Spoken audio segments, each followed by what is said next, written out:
दूसरी सुर्खी नेपाल से है। बुद्ध पूर्णिमा के मौके पर प्रधानमंत्री नरेंद्र मोदी नेपाल के लुम्बिनी में रहे, वहां के माया मंदिर में दर्शन किए। उसके बाद नेपाल के पीएम शेर बहादुर देउबा के साथ द्विपक्षीय वार्ता हुई। दोनों नेताओं ने द्विपक्षीय साझेदारी में नए क्षेत्रों को तलाशने और मौजूदा सहयोग को मजबूत करने के तरीकों पर चर्चा की। इसके बाद प्रधानमंत्री मोदी बुद्ध जयंती पर आयोजित कार्यक्रम में पहुंचे, लोगों को संबोधित भी किया। नेपाल से संबंधों पर प्रधानमंत्री ने कहा कि आज जिस तरह की वैश्विक परिस्थितियां बन रही हैं, उसमें भारत और नेपाल की निरंतर मजबूत होती मित्रता, घनिष्ठता संपूर्ण मानवता के हित का काम करेगी। इसके अलावा प्रधानमंत्री मोदी ने राम मंदिर का भी जिक्र किया। सुनिए। और आज भारत के मित्र नेपाल में भगवान बुद्ध की पवित्र जन्मस्थली लुम्बिनी आने का ये सौभाग्य मिला है। कुछ देर पहले माया देवी मंदिर में दर्शन का जो अवसर मुझे मिला, वो भी मेरे लिए अविस्मरणीय है। वो जगह जहां स्वयं भगवान बुद्ध ने जन्म लिया हो, वहां की ऊर्जा, वहां की चेतना, ये अलग ही एहसास है। प्रधानमंत्री सड़क के रास्ते नेपाल गए थे, वापस लौटे तो उन्होंने लखनऊ में यूपी के मुख्यमंत्री योगी आदित्यनाथ से भी मुलाकात की।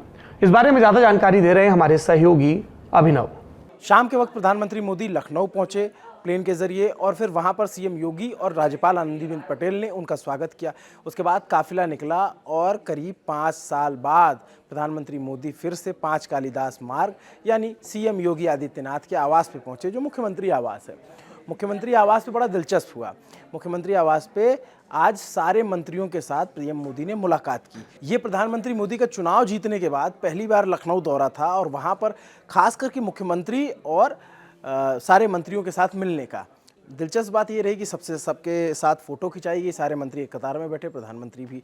कुर्सी की फॉर्मेशन भी बड़ी दिलचस्प रही। एक तरफ सीएम योगी हैं, उसके बाद इधर केशव प्रसाद मौर्य हैं और उसके बगल दूसरे सीएम योगी के बगल दूसरे डिप्टी सीएम ब्रजेश पाठक को जगह मिली। मज़ेदार बात ये रही कि बहुत सारे मंत्री नए हैं और बहुत कुछ मंत्री ऐसे भी हैं जो दूसरी पार्टी से बीजेपी में आए थे और चुनाव जीते और मंत्री बन गए। तो इनमें से बहुतायत संख्या में मंत्री ऐसे थे जिन्होंने प्रधानमंत्री मोदी को सामने से कभी नहीं देखा था। जो पुराने मंत्री हैं उनकी मुलाकात हुई होगी, लेकिन कुछ नए मंत्रियों की मुलाकात प्रधानमंत्री मोदी से नहीं हुई थी। तो आज पहली बार उन्होंने सामने से प्रधानमंत्री से मुलाकात हुई। उस मुलाकात के बाद रात्रि भोज का कार्यक्रम रखा गया।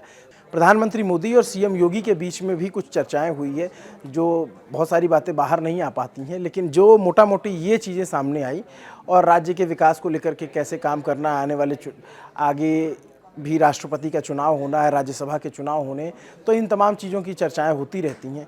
तो आज भी हुई। अगली सुर्खी महंगाई से जुड़ी है। पेट्रोल डीजल के बाद अब हवाई जहाज का तेल भी महंगा हो गया। विमान ईंधन की कीमतों में आज 5.3% का इजाफा हुआ। विमान ईंधन की कीमतों को हर महीने की पहली और 16 तारीख को संशोधित यानी रिवाइज किया जाता है। यह साल की 10वीं बढ़ोतरी है, जिसकी आशंका भी जताई जा रही है इसके बाद से कि हवाई जहाज का किराया महंगा हो सकता है। ग्लोबल लेवल पर कच्चे तेल के दाम बढ़ने का असर यहां भी देखने को मिल रहा है। हमारी आपकी राहत तो इसी में है कि पेट्रोल और डीजल के दाम बीते कुछ दिनों से थमे हुए हैं। चौथी सुर्खी असम से। राजधानी दिसपुर से करीब 350 किलोमीटर दूर मणिपुर सीमा के पास दीमा हसाओ नाम का जिला है। यहाँ लगातार हो रही बारिश ने भीषण तबाही मचाई। नदियां उफान पर, साथ ही बड़ा भूस्खलन, सड़कें और रेल लाइन धंस गई हैं। 12 गांवों में तबाही। दीमा हसाओ के हाफलॉन्ग में भूस्खलन की वजह से एक महिला समेत 3 लोगों की मौत हो गई। दीमा हसाओ रेलवे स्टेशन पर पहाड़ से मलबा आ गिरा है, जिसकी वजह से रेल मार्ग भी बुरी तरह प्रभावित हुआ। असम के कछार जिले में यात्रियों से भरी ट्रेन भी बाढ़ के पानी में फंस गई। यात्रियों को बचाने के लिए वायुसेना की मदद लेनी पड़ गई।